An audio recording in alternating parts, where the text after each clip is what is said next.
Hey guys, welcome back.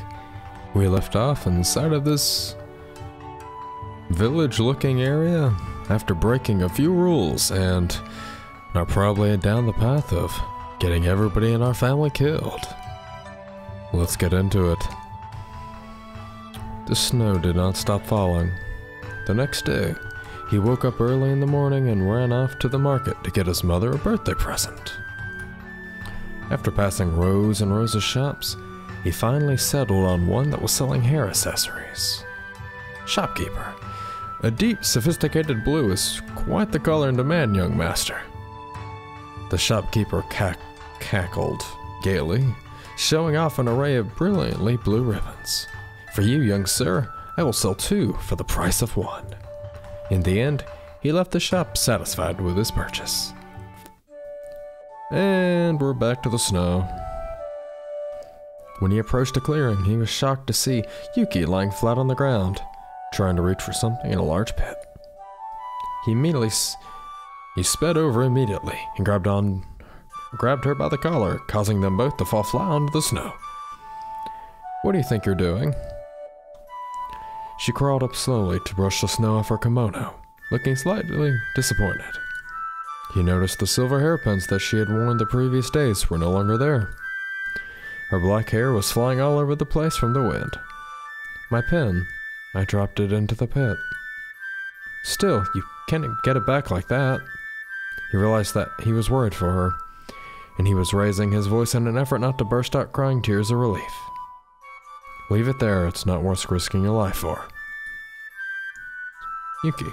Sorry. Man, you are an idiot. Walking away from the pit, she sat on the log again and tried to stop her hair from flying into her face. Without thinking, he reached into his pocket and pulled out a blue ribbon. He walked over to her, without saying a word, secured the loose strands of hair behind her ear. She tensed up in surprise, but did not push him away. There, better? He stood back to admire his handiwork. Blue really does look good on you, huh? A pale tint of color appeared on her cheeks and she nodded. 4. Don't accept things from trespassers. Don't give things to trespassers either. That was another rule broken.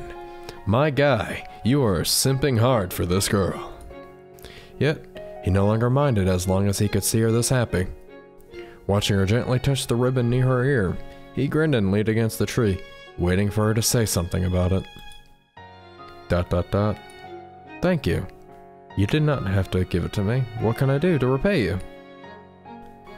Ryuji didn't expect any payment, so her response took him by surprise.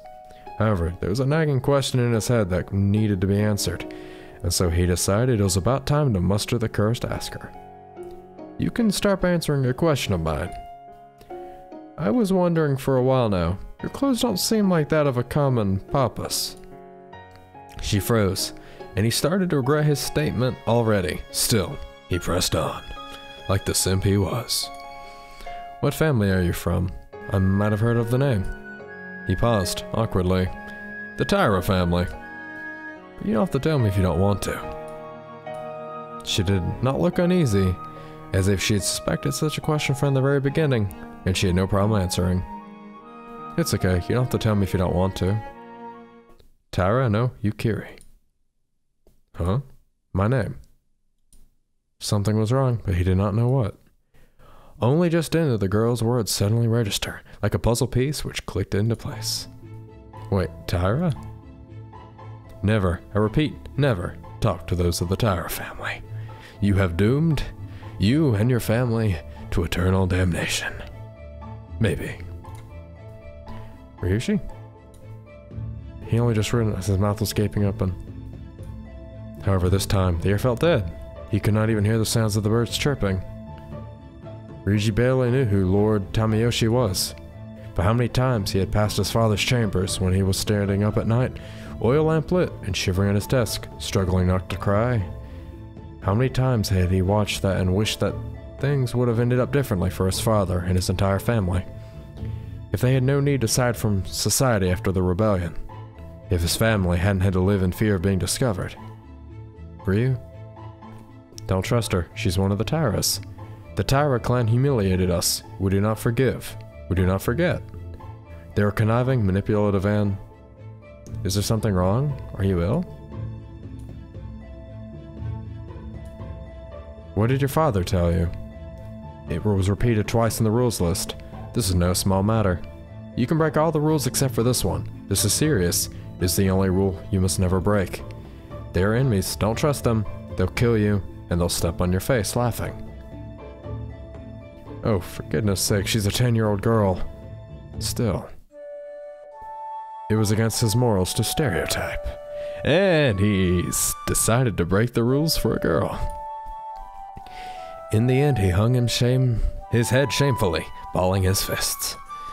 Yuki was Yuki. It did not matter which family she was from. She was curious, she was innocent, and she was a good friend.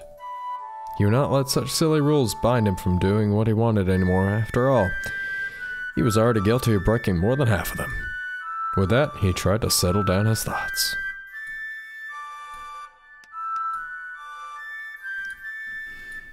I'm sorry. She looked confused, but he continued to think aloud.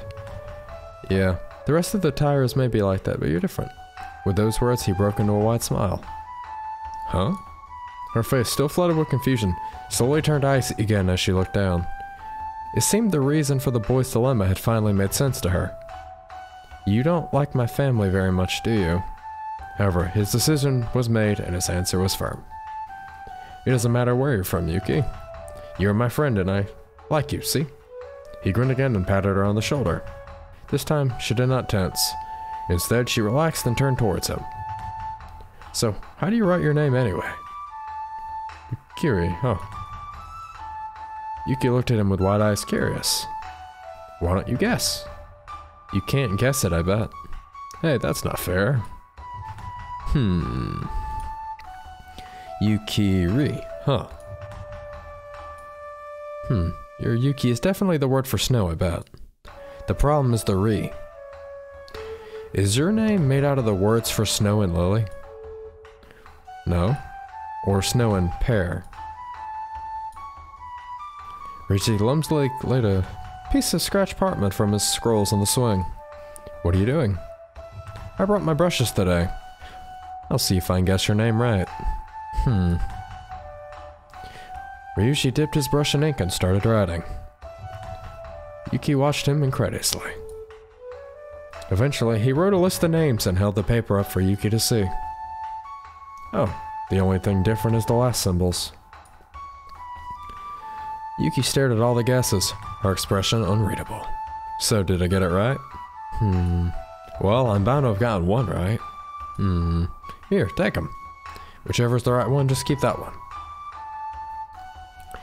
He laid the scroll slowly onto Yuki's outstretched palms.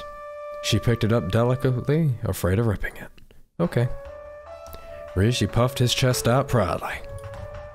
Anyway, my calligraphy isn't bad, is it? It's okay. Hey, you're supposed to say it's great. Hey, Ryu. What is it? What would you do if the world ended tomorrow? Why do you ask that? Never mind. Ryuji looked back at her questioningly. She looked at the ground aimlessly, as if being drawn into patterns of the snow. Yuki? Her head shot up. It's nothing. Good day to you. Minamoto? No, Ryuji. She looked at him. This time she was smiling, really happily. It was an angelic smile, a smile that he would never forget. No, seriously, don't trust the Taira clan.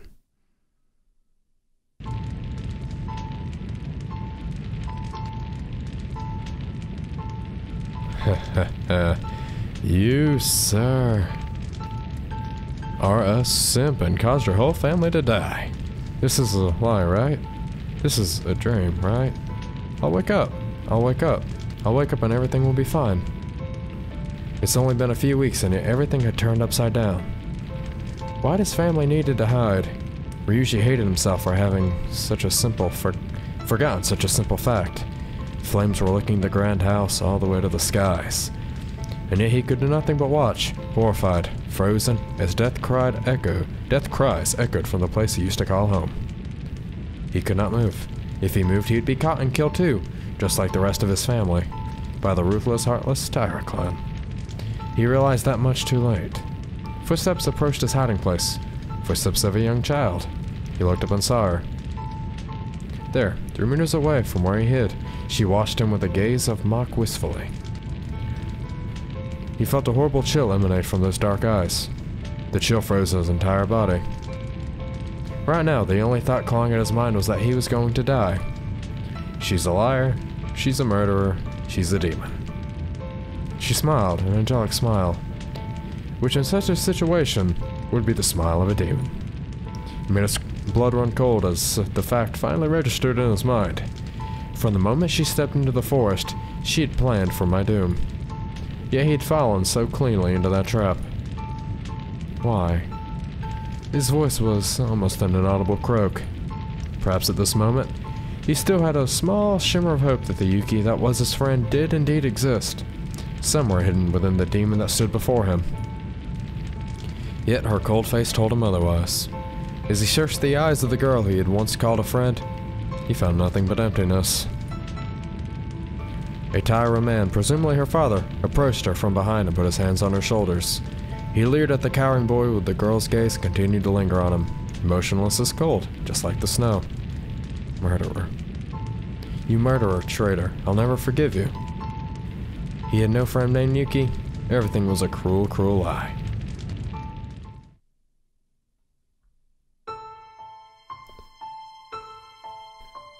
Oh.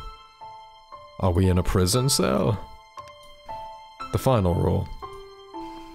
In the midst of his despair, Ryuji did not know how much time had passed. Footsteps resounded through the hallways, and he turned to see the very person he dreaded to see. The Tyras are her sworn enemy. Good day, young master, Minamoto. Every syllable of his name was stressed mockingly by the Tyra Harris, as if she were singing a lullaby. I just thought I'd pay you a visit before they come for your head. Who could have possessed you to commit such a sinful act? Killing your own family. Oh, you poor dear. I really thought you were a kind boy. May the gods have mercy on your soul. You shut up. Oh my, is that the devil speaking? Such foul words. There was no use arguing. He wasn't going to beg that girl for mercy. Who had the upper hand right now, he knew that full well. She clasped her hands and smiled. There was no ribbon in her hair, but there was a new set of hairpins adorning it. Her shimmering black hair and white skin made her look like an angel in the midst of this dark, damp hellhole. However, he knew that she was a demon. He'd realized that much too late. And they are manipulative and conniving. Rule number 1, you must not let strangers into the house. Ah. She knew all the rules. Poor Master Minamoto. If you just told your parents why, I'd be the one in your place right now. Too bad that didn't happen, did it? You must not listen to them. Hatred filled his entire body, so thick and malicious that he could feel it dripping from his eyes. He tried to keep his voice steady, knowing that getting agitated would just amuse her even more. He didn't usually speak like this. Don't trust them. Tyra crossed her arms and smiled, except this time it was not her usual angelic smile. It was an empty, cruel smirk that was utterly alien on the charming face of a little girl. Of course I can speak normally, Mr. Minamoto. What did you expect? She closed her eyes and twirled. For me to speak in broken sentences, like this? They will do anything to reach their goals. Rule number 3. Never tell the strangers where the house is located. You're great, spilling your family secrets so easily. It was so pathetic. Ryuji gritted his teeth and spoke lowly. I'll never forgive you. She looked amused, a smile playing on her lips. Oh dear, what am I going to do if you don't forgive me? As Tyra committed the chant like the small child she was, he could not stop his shaking. She couldn't be the same girl he had known. She must have been a different person, he thought desperately. Dude, this is why you do not simp for girls. Or anybody for that matter. As they will backstab you. Guaranteed. or your money back. It will take everything away from you. Yeah, where's the ribbon I gave you?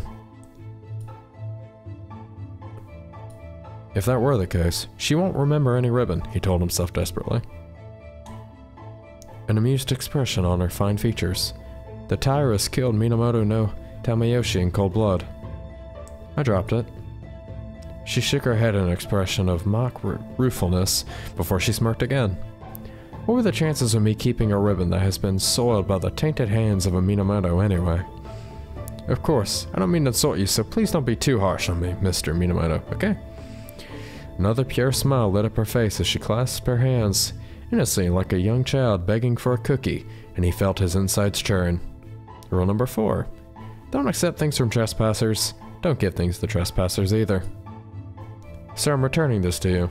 Between her fingers, a crumpled piece of parchment matted with ash and half burnt.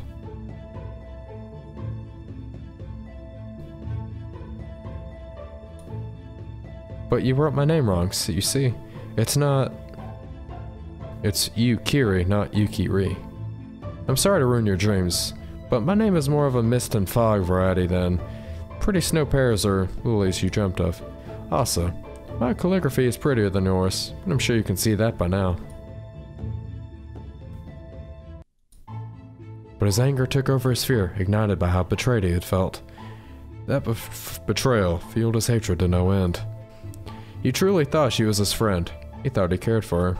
So why did this happen? Because you broke the rules. You should have listened. Why didn't you listen? Rule number 5.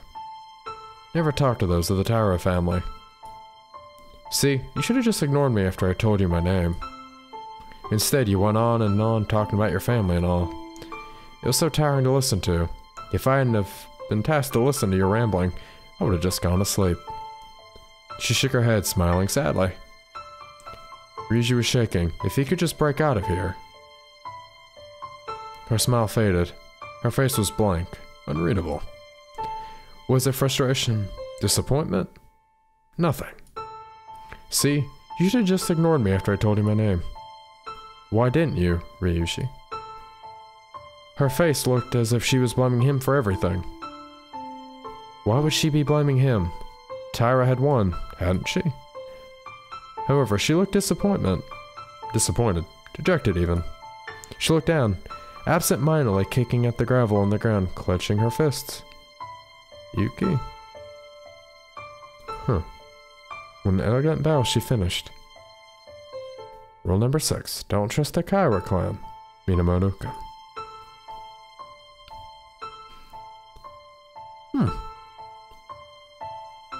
Thank you for playing 6 rules. Extra section has been unlocked.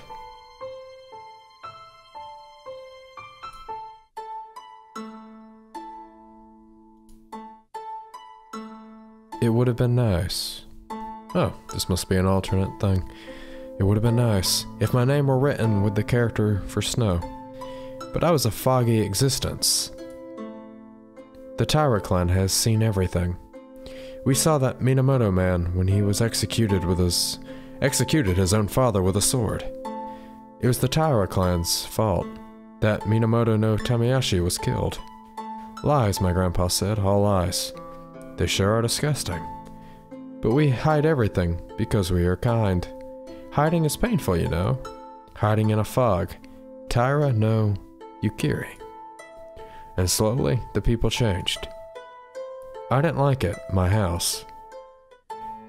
Everyone was so loud, so colorful. I felt depressed, I think. And it wasn't, not what I want. And I wasn't what they want. It was okay though. But I wasn't happy, with feeling as if I were hated. There was something strange about me. Something strange that they wouldn't accept. Until slowly, I stopped accepting myself too. Myself. But I stayed in here anyway. Papa never looked at me. As if I were something weird to be ashamed about. Or maybe he was afraid of me. Heard the servants say once. So this isn't the point of view of the girl. Interesting. There was a rumor that Papa didn't like Mama. That Papa was afraid of Mama. But I think she might love me, Mama, as long as I didn't do anything wrong. Mama would smile whenever I did something wrong. She would smile and hide smile behind her sleeve and chuckle a little. She'll show me in front of everyone, and they'd laugh. Then she'd grab my arm really tightly until I felt her nails digging into my skin.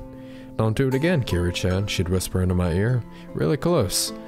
So close that I could hear her teeth clattering delightfully. And then she'd smile again. Because that's what Mama's best at. Then I would know not to do anything wrong. As long as Mama was there, she said. There was no need to know what the outside world in my room looked like, as long as I pleased Mama. Kiri. I don't like it when you speak like that. Kiri, look at me. Don't speak like that anymore, okay? Laughter. Mama's scary when she's angry. She hates it. When I speak like this, don't speak like that, Kiri. Speak in long, graceful, ladylike sentences like this. Or just not speak at all, okay? I was angry at Mama once. I said I'd run out, and then Mama cried. I got really scared. She held me really tight. I knew how much I loved Mama, but at the same time, I was scared of her. Probably that's why I ran out of my room that day. I ran for a long time, I think.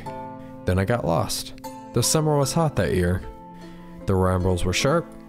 I cut my foot. I wanted to cry, but my tears could never make it. I don't think I've ever cried before. I just sat there. I felt blank. I was finally away from those dreaded colors of the house. But when I ran away, my heart felt as cold as death.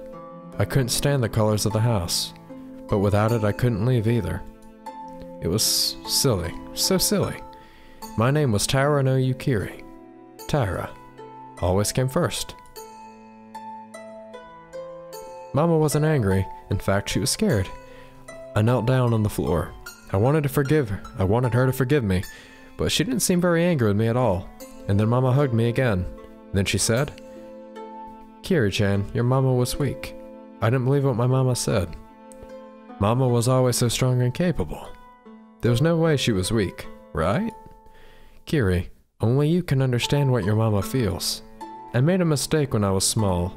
I paid for it dearly, and because of that, I'm stuck where I am now. Mama sounded so sad. Yukiri-chan, listen to me. Mama wants you to do what she could never do. Mama doesn't love me. Papa won't look at me. Nobody would talk to me. Why? Because I'm not Papa's child? Because I know? Because I saw Minamoto and Mama together? I should have kept quiet, pretended I knew nothing. I should have. That day I ran away from home again. Didn't want it anymore. I didn't have anywhere in mind to go. I wanted to cry, but I couldn't. Why? Beyond the mist I searched. What did I want to find? I wanted to find someone to help me. Help me with what? Help me run away? What did I want? I wanted... And then I saw him. I saw a boy. He was my age. I saw him, but he did not see me. Sitting in a quiet corner reading. I just said quarter. Corner. So determined, so alone, so happy being alone. I wonder why. A Minamoto boy. Sitting in the middle of a field, a scroll on his lap. Studying intently. Letting the wind take him. Quiet and peaceful. So happy. I wonder why. I can't say I wasn't happy watching him. I can't say I wasn't sad. I can't say I didn't smile. Just a little. And so, I ran away from home more and more. To go back to that little clearing, that's all I wanted. I can't say I don't know why I kept going back. At the very least, I wanted a place where I can be... free. But never once did I talk to the Minamoto boy. I was happy just watching him. Because he was happy. But I knew it won't last long. I wasn't expecting it to anyway. Repent. Why are you meeting up with a Minamoto boy? I wasn't meeting up with him, grandfather. Is it because he's a Minamoto? Is he leading you to your father? No. You're just like your father, Yukiri. And your mother, too. Oh! She's the child of, of an affair. And that's why they want to kill the other family. Well then. I guess neither of the children really did anything wrong. They were just forced to listen to their parents. And one of them chose to, ignore their parents' rules, and this one didn't have a choice. Why do you exist? Forgive me, please, grandfather. I croaked. My voice came out in a hoarse whisper. Please forgive me. He didn't look at me, and inside I was broken. Why are you different? I wanted to be accepted. I wanted their love so badly, And finally, he said one thing I which I desperately clung on to. You want to atone? Yes. I'll give you one chance to atone. Atone for your mother and yourself. What did Mama do wrong? Listen, this is the plan. Talk to the Minamoto boy. Find out from him where his house is located and let us know without fail. And so I talked to the Minamoto boy. I was tired just watching him. Because he was happy. Because he was loved. And even then he couldn't understand. He chose to run away when everyone loved him. I was jealous. He was such a silly, silly moron. So idealistic, I was almost envious.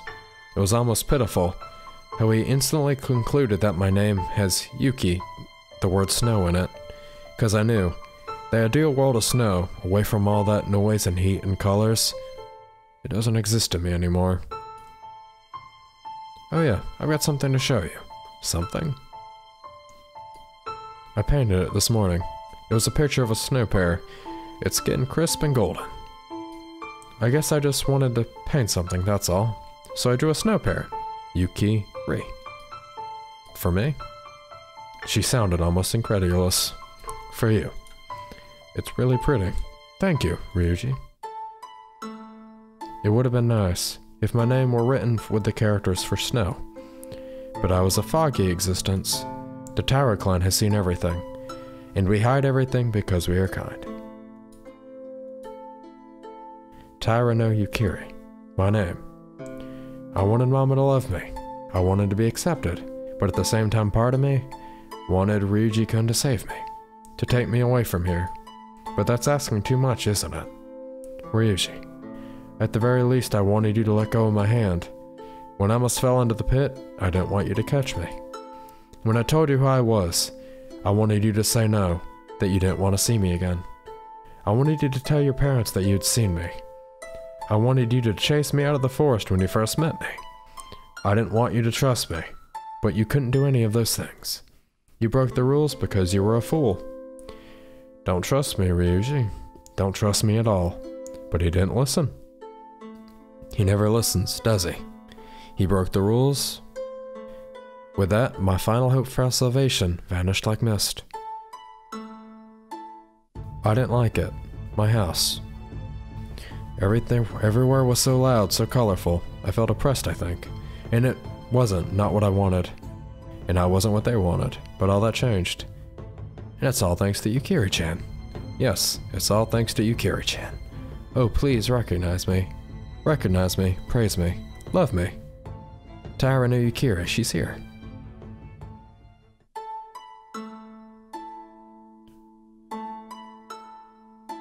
Huh. The eyes are closed now.